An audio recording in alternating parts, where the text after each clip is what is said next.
অনেক বেটারা আমাকে কমেন্ট করতেছে ইনবক্সে। দাদা, সবার উদ্দেশ্যে বলছি না, এখানে 99% মানুষ আমাকে অ্যাপ্রিসিয়েট করতেছে, আমাকে শুভকামনা জানাচ্ছে। আর 1% পুরুষ বেটারা 1% বেটারা আমাকে 1% বেটা এবং বেটিরা আমাকে বলতেছে আমি ভং ধরছি, দুদিন পরে আবার আগের রূপে চলে আসবো, আবার টমেটো বাগান দেখায় দেখায় ভাইরাল করবো বাংলাদেশে। আম বাগান, জাম বাগান, নারকেল বাগান, ডাব বাগান, টমেটো বাগান, তারপর কলা বাগান, বেগুন বাগান, এগুলো নাকি আমি দেখাবো আবার নতুন করে, দেখিয়ে তারপরে আমি নাকি আবারও বাংলাদেশে ভাইরাল হব।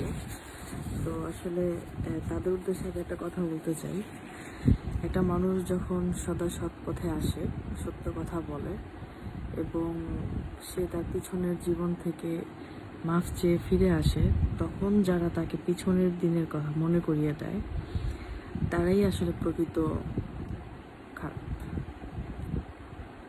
কারণ আপনি যদি ভালো হতেন, আপনি খারাপকেও ভালো বলতেন। আর আপনি এতই ভালো যে ভালোকেও ভালো বলতে পারছেন না।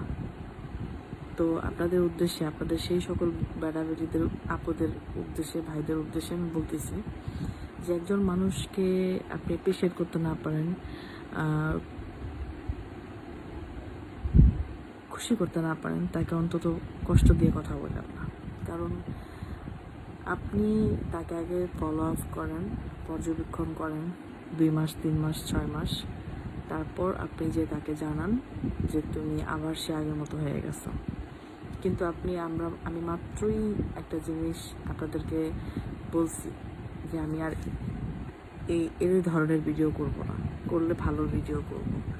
এখনই আপনারা কীভাবে বুঝলেন যে আমি আগের মতো আবার ভিডিও শুরু করব?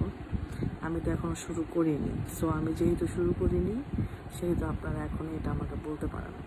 যেদিন আমি শুরু করব সেদিন আপনারা যা মন চায় তা সে বলবেন কমেন্টে। কিন্তু এখন একটা বাজে কমেন্টও কমেন্ট বক্সে করবেন না। সুন্দর কমেন্ট করবেন, সুন্দর পরামর্শ দিবেন, সুন্দর ভাষা ব্যবহার করবেন। কারণ আমি নয়তো খারাপ, আপনারা তো ভালো, আপনাদের ভালো ভালো মন্তব্যগুলো করে যাবেন। কেন নিজের ব্যবহার দিয়ে নিজের বংশের পরিচয় দেন?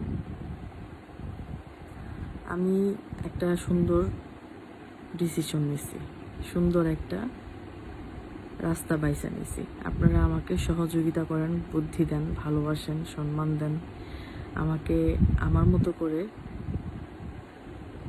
এগিয়ে যেতে দেন। কিন্তু আপনারা যদি এখন নিজেরাই ছেলের বাবা হন, নিজেরাই ছেলের মেয়ের বাবা হন, তাহলে তো হবে না। আপনাদেরকে আরেকজনকে সাপোর্ট করতে হবে।